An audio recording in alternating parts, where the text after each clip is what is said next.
வணக்கம் மாணவர்களே, உங்கள் எல்லோரையும் ரோஜா தோட்டம் சேனலுக்கு அன்போடு வரவேற்கிறேன். மாணவர்களே, நாம பூங்காவில் ஒரு நாள் பாடத்தில் கொடுக்கப்பட்டிருக்கும் புத்தக பயிற்சிகளுக்கான விடைகளை பார்த்து கொண்டு வருகிறோம். அந்த பாடத்தின் தொடர்ச்சியை நாம் இந்த காணொளியில் காணலாம். மாணவர்களே, பாடம் பெருசா இருக்கிறதுனால ஒரே வீடியோல மொத்தமா போட முடியல. அப்படி போட்டா வீடியோ ரொம்ப லென்த்தா போகுது, உங்களுக்கு பார்க்கிறதுக்கு கஷ்டமா இருக்கும். அதனால பகுதி 1, பகுதி 2, பகுதி 3 இந்த மாதிரி சில பாடங்களை பிரிச்சு கொடுக்குறேன். அதனுடைய லிங்க் உங்களுக்கு வேணும்னா ஒவ்வொரு பாடத்துக்குமே டிஸ்கிரிப்ஷன்ல பிளேலிஸ்டோட லிங்க் கொடுத்துருக்கேன். அதுக்குள்ள நீங்க போனீங்கன்னா உங்களுக்கு எல்லா பாடங்களுமே கிடைக்கும். கேட்டு விடை கூறுக. விளையாட்டு.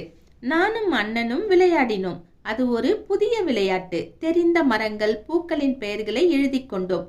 அண்ணன் மரம் மரம் பழமரம் என்று சொன்னால் நான் ஒரு மரத்தின் பெயரை சொல்ல வேண்டும்.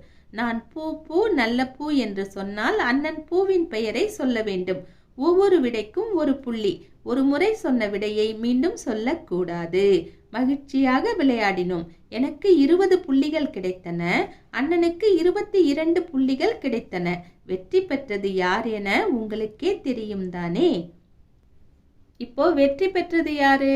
அண்ணன் தான் வெற்றி பெற்றிருக்கான். ஏன்னா அண்ணனுக்கு 22 புள்ளி, தங்கைக்கு 20 புள்ளி. 22 புள்ளி தான் அதிகம் இல்லையா? வெற்றி பெற்றது அண்ணன். அடுத்தது பாருங்க, இவ்விளையாட்டை எவ்வாறு விளையாட வேண்டும் என உங்கள் மொழிநடையில் கூறுக. இப்போ புத்தகத்துல இருந்ததை நான் அப்படியே படிச்சு காட்டினேன்.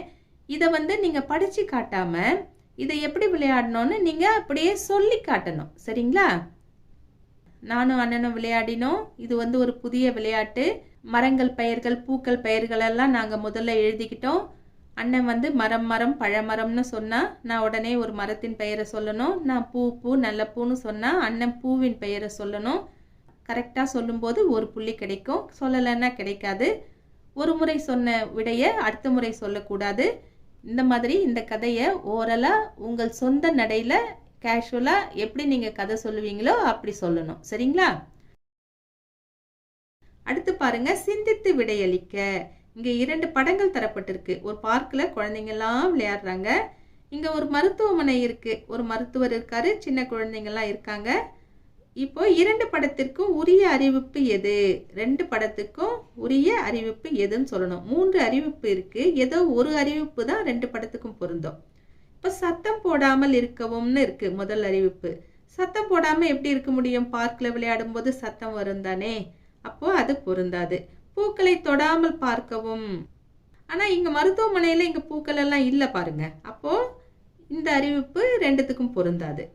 அடுத்தது தூய்மையாக வைத்திருக்க உதவுங்கள். இந்த அறிவிப்பு 2 படங்களுக்கும் பொருந்தும். ஏன்னா பார்க்கையும் நாம தூய்மையா வைத்திருக்கணும், மருத்துவமனை வளாகத்தையும் தூய்மையாக வைத்திருக்க வேண்டும். இதை டிக் போட்டுக்கலாம். இதற்கான காரணத்தையும் நீங்க சொல்லணும். சரிங்களா? அடுத்தது படித்து விடை எழுதுக. மதி, தீபா, பரிதா ஆகிய 3 தோழிகள். அவர்கள் பள்ளியில் ஆண்டு விழா நடைபெற இருந்தது. அதற்காக பல போட்டிகள் அறிவிக்கப்பட்டன. 3 ஓவிய போட்டியில் கலந்து கொண்டனர். தீபா 2ஆம் பரிசு பெற்றாள். பரிதா பரிசு பெறவில்லை. அதனால் அவள் யாரிடமும் பேசவில்லை. மதியும் பரிசு பெறவில்லை. ஆனாலும் அடுத்த முறை சிறப்பாக வரைவேன், பரிசை வெல்வேன் என கூறினாள். தோழிகள் கலந்து கொண்ட போட்டி எது? பேச்சு போட்டியா, ஓவிய போட்டியா, நடன போட்டியான்னு கேட்டிருக்காங்க. நமக்கு நல்லா தெரியும், ஓவிய போட்டியில தான் கலந்துக்கிறாங்க. சரியா? அடுத்தது 2வது கேள்வி. சரியா தவறா டிக் செய்க. போட்டியில் தீபா 2ஆம் பரிசு பெற்றாள். ஆமா, சரிதானே, சரி டிக் போட்டுக்கலாம். அடுத்தது 3வது கேள்வி. மதி கூறியது சரியா? எப்படி கூறுக. மதி என்ன சொன்னா? பரிசு பெறல, ஆனாலும் அடுத்த முறை சிறப்பாக வரைவேன், பரிசை வெல்வேன்னு சொன்னா. இது சரிதானே? இதை நாம எப்படி எழுதலாம்? மதி கூறியது சரி. தோல்வியை தன்னம்பிக்கையோடு எதிர்கொண்டால் நிச்சயம் வெற்றி பெறுவோம். அவளுக்கு கிடைச்ச தோல்விய அவ தன்னம்பிக்கையோடு எதிர்கொள்றா. சரியா? துவண்டு போயிடல. அடுத்தது பின்பற்றி எழுதுக. மிதன் செல்லும் இடங்கள். பூங்காவிற்கு செல்வேன், விளையாடும் இடத்திற்கு செல்வேன், பாட்டி வீட்டிற்கு செல்வேன், தோட்டத்திற்கு செல்வேன். நான் செல்லும் இடங்கள். நீங்க எங்கெங்கெல்லாம் போவீங்களோ அந்த இடங்களை நீங்கள் இங்கே எழுத வேண்டும். ஒரு உதாரணத்துக்கு நான் இந்த விடைகளை கொடுக்கிறேன். கடற்கரைக்கு செல்வேன், பொருட்காட்சிக்கு செல்வேன், நூலகத்திற்கு செல்வேன், வயலுக்கு செல்வேன். அடுத்தது பாருங்க, சொல்லி பழகுக. இதை நீங்க வேகமா அடிக்கடி இப்படி சொல்லி சொல்லி பழகிறதுனால உங்கள் மொழிநடை அழகாகும், தெளிவாகும், பேசுறது எளிதாகும், உச்சரிப்பு நல்லா இருக்கும். சரிங்களா? காற்று சுழன்று அடித்தது, சக்கரம் கழன்று விழுந்தது. காற்று சுழன்று அடித்தது, சக்கரம் கழன்று விழுந்தது. காற்று சுழன்று அடித்தது, சக்கரம் கழன்று விழுந்தது. காற்று சுழன்று அடித்தது, சக்கரம் கழன்று விழுந்தது. அடுத்தது, பள்ளத்தில் விழுந்த பழம் பழுத்த பலாப்பழம். பள்ளத்தில் விழுந்த பழம் பழுத்த பலாப்பழம். பள்ளத்தில் விழுந்த பழம் பழுத்த பலாப்பழம். அடுத்தது, கல்லும் முள்ளும் கடந்த வண்டி மெல்ல செல்லும் தள்ளு வண்டி. கல்லும் முள்ளும் கடந்த வண்டி மெல்ல செல்லும் தள்ளு வண்டி. கல்லும் முள்ளும் கடந்த வண்டி மெல்ல செல்லும் தள்ளு வண்டி. கல்லும் முள்ளும் கடந்த வண்டி மெல்ல செல்லும் தள்ளு வண்டி. கல்லும் முள்ளும் கடந்த வண்டி மெல்ல செல்லும் தள்ளு வண்டி.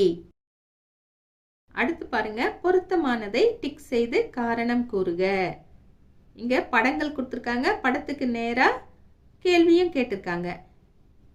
அதுல பொருத்தமான விடை எதுவோ அதை மட்டும் நாம டிக் செய்யணும்.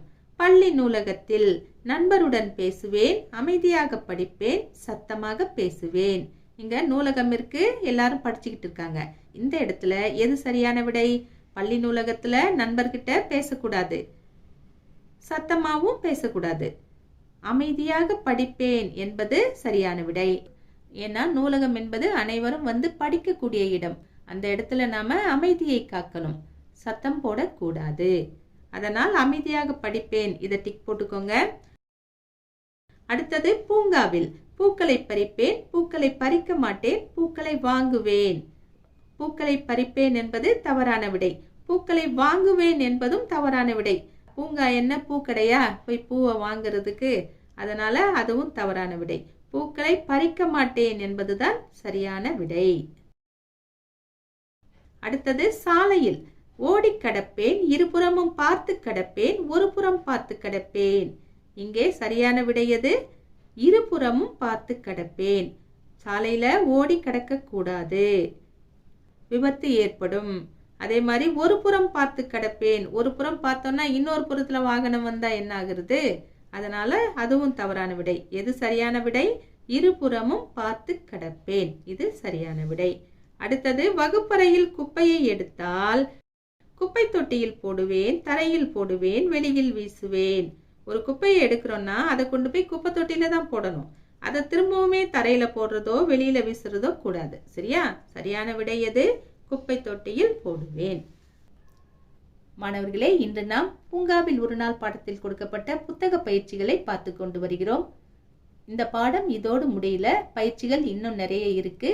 இதை நாம் அடுத்தடுத்த காணொளிகளில் காணலாம். அதுவரைக்கும் டாடா, பாய்.